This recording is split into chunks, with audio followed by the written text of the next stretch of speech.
There are many things you can compare Donald Trump to.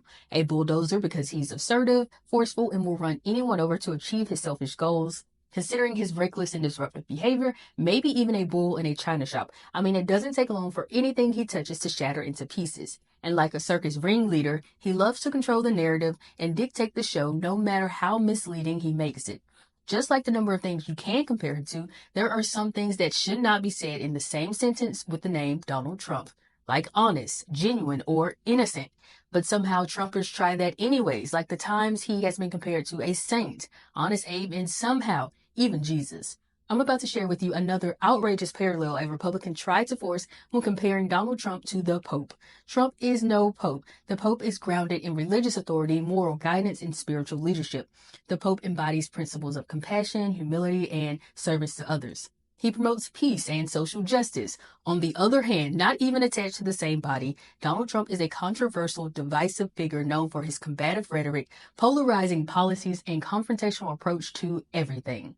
Trump is fueled by self-serving interests, disregard for democratic norms, and a focus on personal gain above all else. Just watch as Texas Congressman Troy Nehls tries to take up for the man who couldn't take the stand and defend himself. Compromise judge, no question about it. We've already highlighted to you all about the daughter, big mega donor for all the Democrats. They don't want Donald Trump off the ballot. They don't want him on the ballot.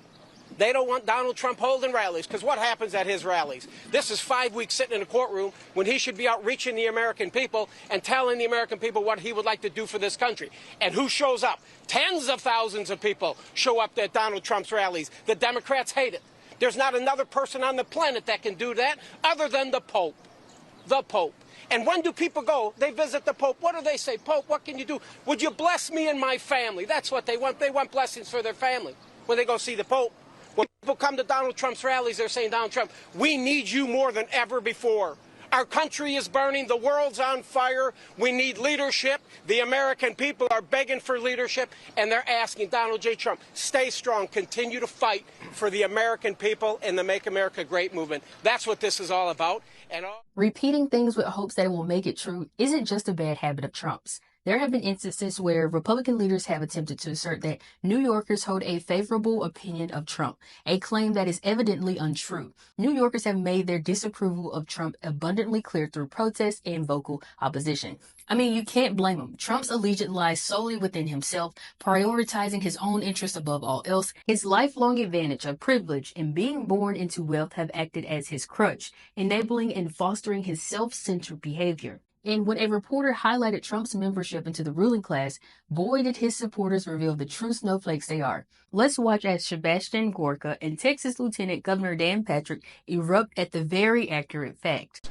They want Donald Trump to disappear. They want to send him to jail. They want to take him off the main stage because they know here's their biggest danger to taking the ruling class down. No, you know what? Donald Trump is not the ruling class. Donald Trump is for every New Yorker. He's for every Texan, every state. Donald Trump has put his whole life on the line, for the American people. When he came down that escalator, he probably had no idea that he was going to be called to be the man in the gap to stand up for Americans. And he's standing up for you, even if you don't know it. I don't know who's next. Would a member of the ruling class be facing 730 years in prison? What a pathetic question. 730 years in prison, and he's a member of the elite? That's pathetic. You're not a journalist. So I want to say as a portraying Trump as a crusader against the ruling class and ignoring the reality of his privileged background and long-standing ties to the powerful elites is far-fetched. There's no way Patrick believes what he just said, and he has to know that no one else is crazy enough to fall for that BS. Trump is no savior for the American people. He doesn't stand up for the common person. He actually does the opposite by consistently prioritizing his own interests over those of the nation. Let's talk about the statement about Trump not being elite because he is facing more criminal charges than anyone can keep up with. This man needs a lesson on accountability. It is clear that this man believes that there is some magic amount of money someone needs in their bank account or level or influence required to escape the law. And that's the very mindset that's led Trump down the road to becoming an entitled, spoiled serial criminal. Journalists have a job to ask the tough questions and hold leaders accountable. Trying to shut them down just because they're questioning someone in power is not a good look, and it won't overshadow or change the truth. The brass dismissal of reporters' questions is what's really pathetic.